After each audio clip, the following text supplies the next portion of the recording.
श्री राधे। यल्लब्ध्वा पुमान सिद्धो भवति अमृतो भवति तृप्तो भवति। अर्थ, जिस प्रेम भक्ति को पाकर मनुष्य सिद्ध हो जाता है, अमृत हो जाता है, तृप्त हो जाता है।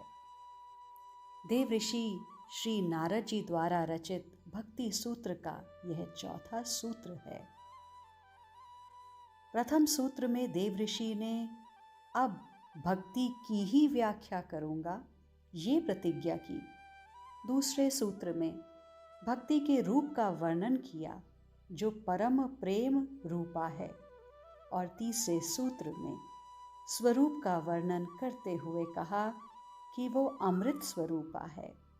अब चौथे सूत्र में ये बता रहे हैं कि जब साधक उस भक्ति को पा लेता है तब उसकी स्थिति कैसी होती है।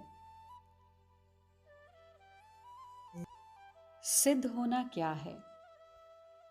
ये चमत्कार सिद्धियां नहीं हैं जो भक्ति से प्राप्त हों। बात नहीं की जा रही उन अणिमा आदि सिद्धियों की कि हाथ मसला और राख निकल आई या फिर सेब आ गया हाथ में। नहीं, सही में अंतःकरण का वासना रहित हो जाना ही सिद्ध हो जाना है। बाकी सारी सिद्धियां तो भटका देंगी, नाम प्रतिष्ठा के चक्कर में लगा देंगी, परंतु यदि अंतःकरण की वासना ही समाप्त हो जाए, कोई इच्छा ही ना रहे, हृदय ऐसा निर्मल हो जाए, तो बस प्रिया प्रियतम की ही छवि वहाँ चलती रहेगी। एक विशेष घटना का उल्लेख यहाँ किया जाता है कि एक बड़े सिद्ध महात्मा थे। बंगाल का उनका शरीर था और ऋषिकेश में गंगा किनारे रहते थे।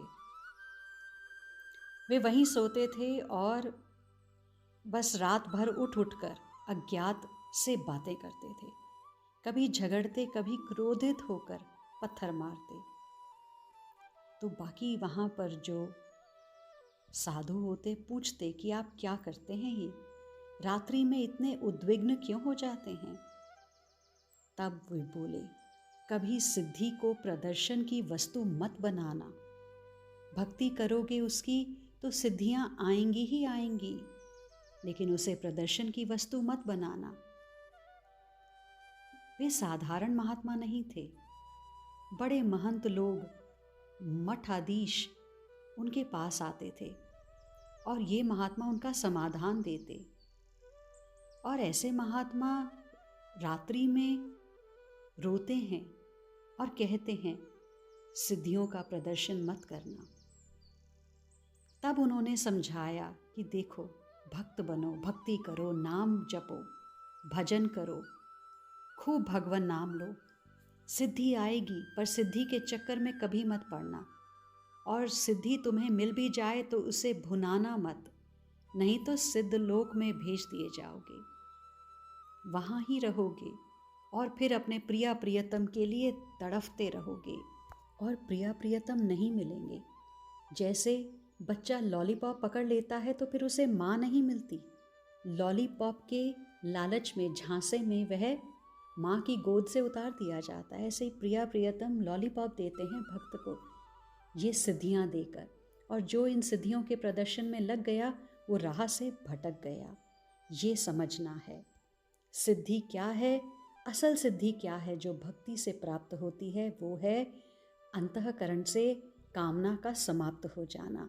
अब कुछ और नहीं चाहिए अपने प्रिया प्रियतम के अलावा। भक्त कहते हैं जो विभक्त ना हो, जो बटे ना, जो सिर्फ अपने प्रिया प्रियतम का अनन्य बनकर रहे, फिर उसका कोई कुछ नहीं बिगाड़ सकता। एक बात बताओ, एक छोटा बालक है, उसका अगर तुम कुछ बिगाड़ ना चाहो तो उसके पीछे रक्षा में कौन खड़ा होता है? उसके पिता। तुमने बालक को छेड़ भी दिया तो उसका पिता तुम्हें छोड़ेगा नहीं। एक कुत्ते का ही उदाहरण लो, अगर तुम उसके पिल्ले को छेड़ो, डंडी से मारो, क्या वो कुत्ता तुम्हें छोड़ेगा? बिल्कुल भी नहीं। ऐसे ही अगर तुम भगवान के भक्त हो तो फिर निश्चिंत हो जाओ, तुम्हारा बाप तुम्हारे पीछे खड़ा है। कोई माँ का लाल तुम्हें छू नहीं सकता। निश्चिंत हो जाओ। तो यहाँ नारद जी जो कह रहे हैं सिद्धि के विषय में, वो सिद्धि क्या है? चमत्कार की सिद्धि के लिए नहीं कह रहे कि हाथ हिलाया और राख निकाल दिया। इस सिद्धि के लिए बिल्कुल नहीं कह रहे किसी का माथा देखा और उसे भविष्य बता दिया, नहीं। नारद जी बता रहे हैं कि भक्ति को पाकर मनुष्य सिद्ध हो जाता है, यानी तुम्हारा अंतःकरण पवित्र हो जाएगा, उसमें कोई कामना की गंध नहीं रहेगी।